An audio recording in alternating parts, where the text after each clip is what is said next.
छत्तीसगढ़ के विधानसभा चुनाव के लिए कुछ दिन ही शेष हैं। ऐसे में महासमुंद जिले के छत्तीसगढ़ जनता कांग्रेस जे तीसरी शक्ति के रूप में उभर कर सामने आ रही है। बता दें कि बसना विधानसभा की तो जोगी कांग्रेस ने डॉक्टर अनामिका पाल पर भरोसा जताया है, जो बसना विधानसभा में सक्रिय राजनीति के लिए जानी जाती हैं। अनामिका पाल को टिकट मिलते ही उन्होंने जनसंपर्क शुरू कर दिया। आपको बता दें कि महासमुंद जिले के बसना और सरायपाली विधानसभा में जोगी कांग्रेस गेम चेंजर साबित हो सकती है। वहीं अनामिका पॉल ने साधना न्यूज से खास बातचीत की, देखिए उन्होंने क्या कुछ कहा। नमस्कार, आप देख रहे हैं साधना न्यूज। मैं हूं आपके साथ राजकुमार मधुकर। आज हम पहुंचे हैं बसना विधानसभा और बसना विधानसभा में आपको एक ऐसी शख्सियत से मिलाने जा रहे हैं जो बसना में एक सक्रिय राजनीति के लिए जानी जाती हैं। डॉक्टर अनामिका पाल जी, जो वर्तमान में जनता कांग्रेस से, यानी यूं कहें कि जोगी कांग्रेस छत्तीसगढ़ से बसना विधानसभा की प्रत्याशी हैं। अनामिका जी, आपका साधा न्यूज में बहुत बहुत नमस्कार आप सभी का। अनामिका जी, आपकी राजनीतिक शुरुआत के बारे में हम पहले जानना चाहेंगे। दर्शकों को बताइएगा कि आपकी राजनीतिक शुरुआत कैसे हुई। देखिए, 2016 में पहले मैं गवर्नमेंट कॉलेज बड़ौदा में असिस्टेंट प्रोफेसर रही। उसके बाद 2016 में जब अजीत जोगी जी की पार्टी नई बनी, छत्तीसगढ़ जनता कांग्रेस जोगी, और चूंकि अजीत जोगी जी से मेरे पारिवारिक टर्म्स बहुत पुराने रहे, तो जब उन्होंने पार्टी बनाई तो मैं कॉलेज की नौकरी छोड़ करके उनकी पार्टी में जिला प्रवक्ता के रूप में सबसे पहले आई। और उसके बाद उन्होंने मुझे प्रदेश प्रवक्ता का प्रभार दिया और उसके बाद प्रदेश महासचिव बनाया। उसके बाद मैं राजनीति में सक्रिय रही, क्षेत्र में सक्रिय रही। कुछ कारणों से मुझे विधानसभा टिकट पिछले बार नहीं मिल पाई थी और मैंने निर्दलीय चुनाव लड़ा था। और उसके बाद मैं निर्दलीय चुनाव लड़ने के बाद मैं बहुत ज़्यादा वोट से हार गई थी, लेकिन उसके बावजूद भी मैंने क्षेत्र में विशेष रुचि रखी, क्षेत्र के कार्यों में रुचि रखी। और उसके बाद अब उसी समय मैंने फिर से जोगी कांग्रेस ज्वाइन किया और आज मुझे प्रत्याशी के रूप में बसना विधानसभा क्षेत्र में प्रत्याशी बनाया गया है। चूंकि बसना विधानसभा में दो धुरंधर हैं, एक राजा साहब देवेंद्र बहादुर और दूसरे तरफ संपत अग्रवाल, ऐसे में आप बसना विधानसभा के विकास को कहां दिख रही हैं? देखिए, इस बार मैंने नहीं, लोगों ने नारा बनाया है कि ना पैसा तंत्र चलेगा ना राजतंत्र चलेगा। इस बार तो वाकई में लोकतंत्र चलेगा। और रही बात विकास की, तो आप खुद समझदार हैं, ना पैसा तंत्र में विकास हो सकता है ना राजतंत्र में विकास हो सकता है। विकास तो केवल लोकतंत्र में ही होगा। और लोगों ने मानसिकता बना ही ली है कि लोकतंत्र को चुनना है और लोकतंत्र से विकास करना है।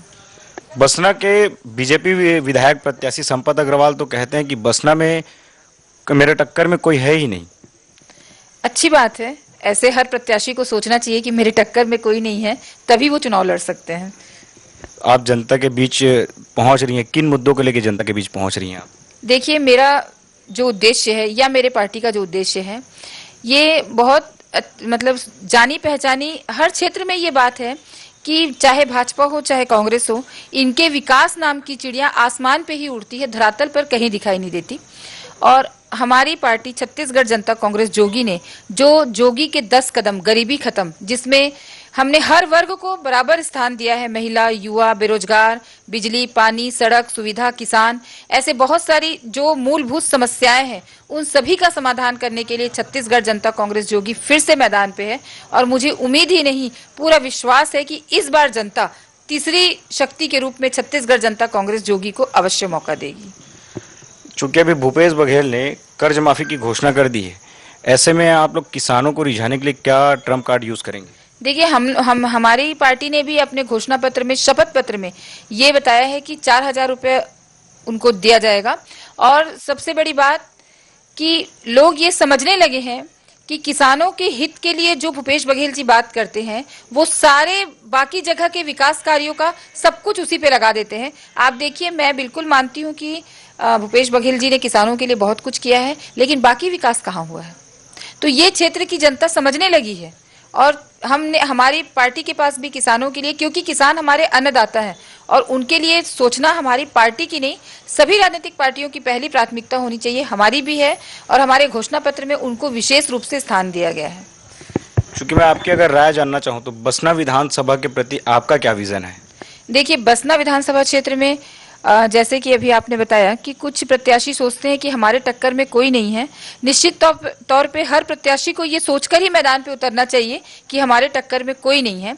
लेकिन बसना विधानसभा की राजनीति इस बार तीसरा मतलब वो जो समीकरण बन रहा है उसमें जनता अब तीसरे को मौका देखना चाहती है। बसना विधानसभा क्षेत्र के हर कोने कोने से, आप अंतिम इकाई से ये आवाज आ रही है कि बहुत भाजपा कांग्रेस हो गया, एक बार तो हम जोगी कांग्रेस को अवश्य मौका देंगे। अगर जनता आपको चुनती है तो आप बसना विधानसभा में किस तरह से विकास करना चाहेंगी?